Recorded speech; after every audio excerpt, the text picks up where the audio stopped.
Hey, what's up? It's Lerald, and with patch 0.3.1 being in the game for a couple of weeks now, we are one step closer to the vision being complete. So one of the biggest selling points of dropping patch 0.3.1 in the first place was for GGG to get some of the in-game changes that they had planned into the game before adding a bunch of new content in patch 0.4, and also to let us test things out, report bugs, see what's good and what isn't working, and all of that is good to do before the start of the new league. Maybe we can actually have some bugs fixed, before day one of the league, right? I would argue that the patch was a pretty big success, but there are a lot of things that still need to be changed at the end game, and that's what we're going to talk about in this video. So this isn't just me saying, patch 0.4 needs to have Druid or Act 5. Obviously, those are great and necessary, but no, we're talking, specifically in-game changes.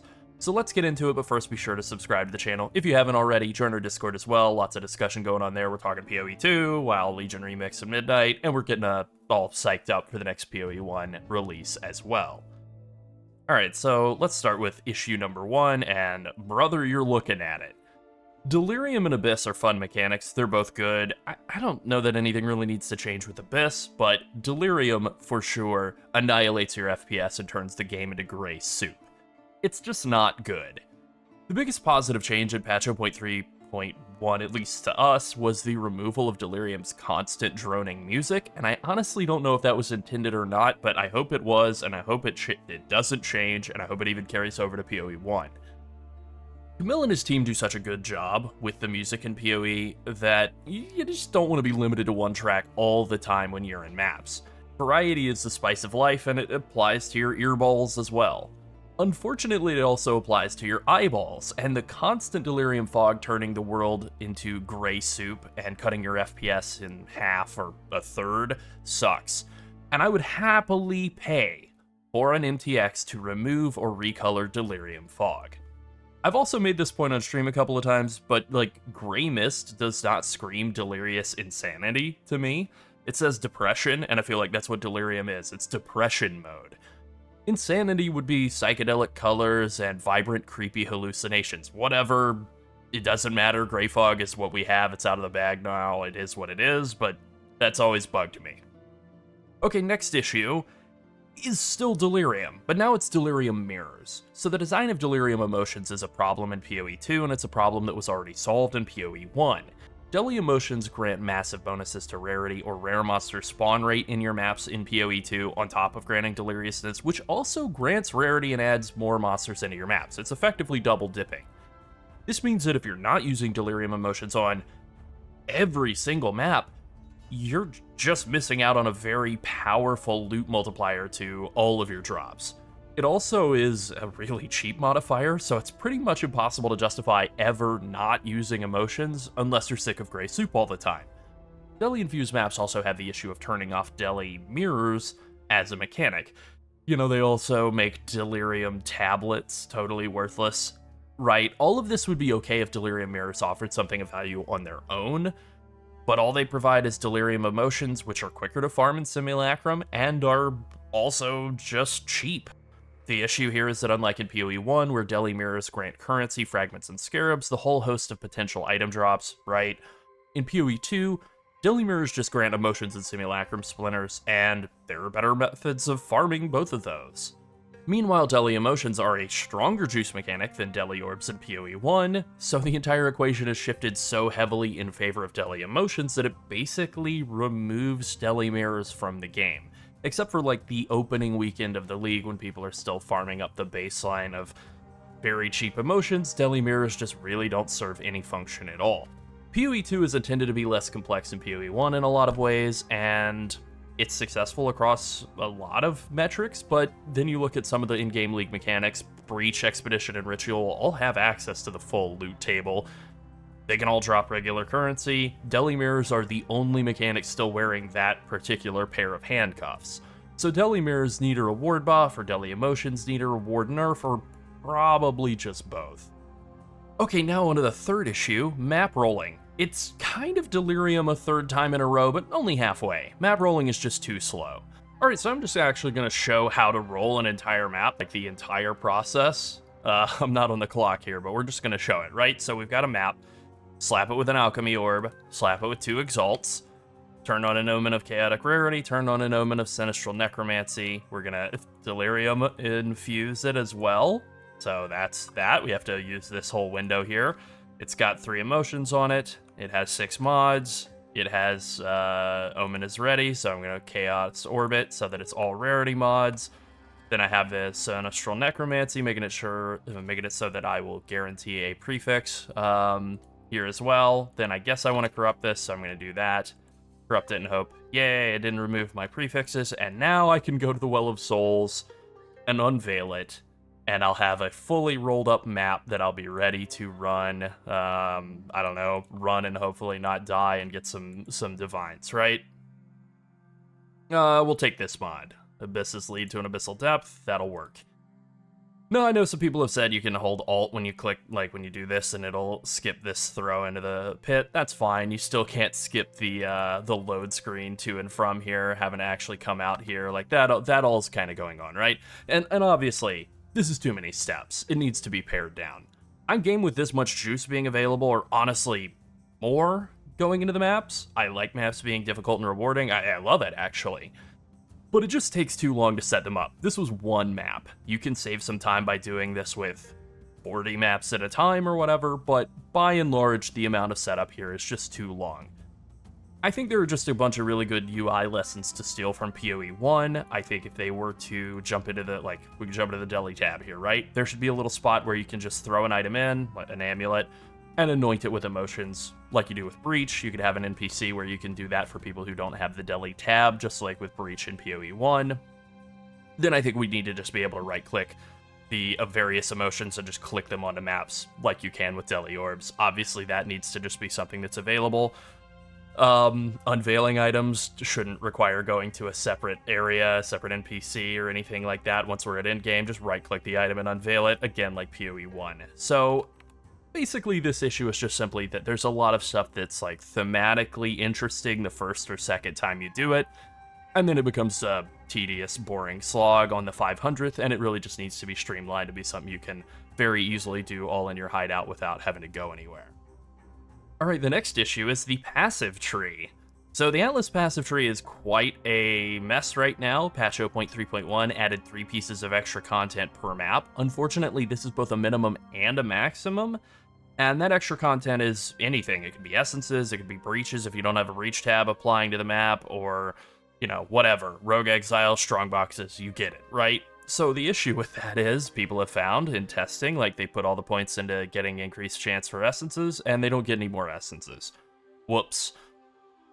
This is really part of a bigger problem with the passive tree as a whole. Taking map mod effect, you know, these little map mod effect nodes, is the best way to scale up drops in your maps, especially if you're running a map like this one that has a ton of item rarity. And it's unfortunate because it's just the most boring option in the world. I would really prefer if all of these small map mod effect bonuses just didn't exist and we had to spec into things like, even though the essence, like increased chance to get essence nodes aren't working correctly right now, a lot of the notables, the big ones, are fun. Like stuff like Resonant Lattice, more perfect essences, that's fun. This mod right here, Merging Worlds, that turns all of the mods on an essence into essences, is super fun. It's really awesome to have a rare monster that just has like 7 or 8 essence mods on it. Sick. More mods like this, and less filler like Waystone mod effect, or pack size, or Waystone drop chance, now that Waystone sustain is like completely trivial, would be a really good change for the Atlas passive tree. Rogue Exiles are another thing that are like pretty fun conceptually. If you could spec into them on the tree and make it so that they can actually drop currency instead of just the worst corrupted rare gear you've ever seen in your life, that would be pretty great. Essences are fun, but basically every mechanic except for Wisps is fun, and the support for them on the passive tree is mostly just non-existent. So this needs a complete overhaul, a complete another pass. I don't know that the League mechanic trees being their own separate thing is actually a problem. Obviously Abyss is going to be something that'll carry forward and should get its own set of support in the coming League. I hope it gets like some nice bonuses that, you know, make it real juicy, but the way that it serves as like a secondary map juicing alternative kind of to Delirium is pretty cool.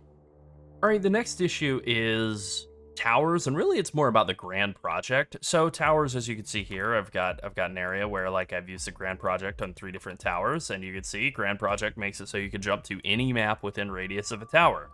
This is really good. It's one of the most fun, unique items in the entire game, and I really think it should just be baseline for all towers that they work like this. With towers no longer being a juicing mechanic at all, they don't really offer anything other than sight and the ability to socket in a grand project, which, you know, that probably should just be baseline. The maps themselves are pretty small, which is efficient for bossing, I guess, but it's kind of bad for any other juicing mechanic since you're wasting finite charges of tablets on dinky little maps.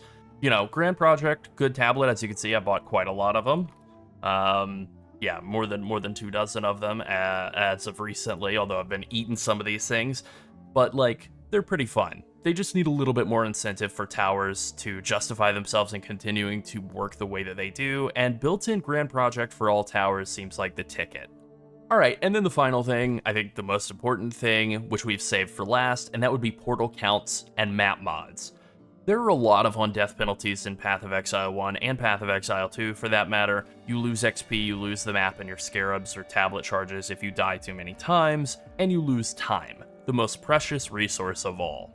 The big disconnect here for PoE 2 is that too many times is literally 1 death if you're running 6 mod maps, and because of the patch 0.3.1 tablet redesign, you're kind of shoehorned into running 6 mod maps all the time.